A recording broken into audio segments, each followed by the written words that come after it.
नमस्कार, आप देख रहे हैं जज्बात 24। आइए नजर डालते हैं आज की बड़ी खबर पर। केंद्र ने जम्मू कश्मीर का पुनर्निर्माण किया, आतंकवाद का युग समाप्त हुआ। अमित शाह का बयान। वर्ष 2023 में कोई पथराव नहीं हुआ, सांस्कृतिक विरासत में पीएम के दृष्टिकोण ने आकांक्षाओं को बदल दिया। केंद्रीय गृह मंत्री अमित शाह ने जम्मू कश्मीर में पीएम मोदी सरकार की प्रभावशाली प्रगति की सराहना की और आतंकवाद और हिंसा से चिन्हित युग के अंत की घोषणा की। शाह ने क्षेत्र की परिवर्तनकारी यात्रा पर जोर दिया और इसका श्रेय बड़े पैमाने पर बुनियादी ढांचा परियोजना और कल्याणकारी पहलों से जुड़े सरकार के व्यापक दृष्टिकोण को दिया।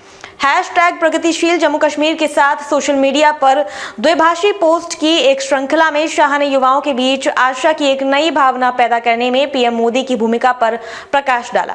उन्होंने कहा कि सरकार ने मजबूत शिक्षा और कौशल सुविधाओं के माध्यम से युवाओं के सपनों और आकांक्षाओं को सफलतापूर्वक पूरा किया है। मोदी सरकार ने आतंकवाद और हिंसा के युग को समाप्त करते हुए जम्मू कश्मीर के पुनर्निर्वास किया। मोदी सरकार ने बड़े पैमाने पर बुनियादी ढांचे और कल्याणकारी योजनाएं शुरू करके जम्मू कश्मीर के विकास को पंख दिए और आज ये भारत के शक्तिशाली लोकतंत्र का गौरवपूर्ण प्रमाण है। शाह ने कहा, जम्मू कश्मीर की समृद्ध सांस्कृतिक विरासत के बारे में शाह ने जम्मू कश्मीर की प्राचीन परंपराओं को पुनर्जीवित करने के लिए केंद्र की प्रतिबद्धता पर जोर दिया। उन्होंने वंशवाद की राजनीति पर क्षेत्र के विकास में बाधा डालने का आरोप लगाया और कहा कि पीएम मोदी के नेतृत्व में जमीनी स्तर पर विकास सुनिश्चित करने के लिए पंचायती राज व्यवस्था को मजबूत किया गया है। शाह ने क्षेत्र पर सरकार के फैसलों के सकारात्मक प्रभाव पर प्रकाश डालते हुए कहा, अनुच्छेद 370 को खत्म करने के साथ मोदी सरकार ने शून्य सहिष्णुता की नीति के साथ आतंकवाद को कुचलकर कश्मीर में जीवन की गरिमा सुरक्षित की है। गृह मंत्री के कार्यालय की एक पोस्ट में भी इसी तरह की भावनाएं व्यक्त की गई, जिसमें आतंकवाद और उग्रवाद के साथ जम्मू कश्मीर के लंबे संघर्ष का उल्लेख किया गया। पोस्ट में उल्लेख किया गया कि अनुच्छेद 370 के उन्मूलन सहित सरकार के कार्यों से शांति और स्थिरता आई है, जिसमें विकास और समृद्धि का मार्ग प्रशस्त हुआ है।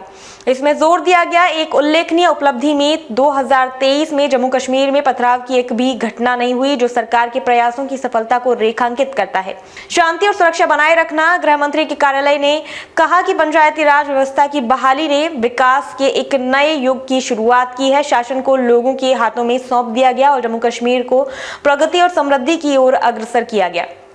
खबरों में अब तक के लिए बस इतना ही। फिर होगी आपसे मुलाकात ऐसी ही एक बड़ी खबर के साथ। तब तक के लिए नमस्कार और देखते रहिए जज्बात 24।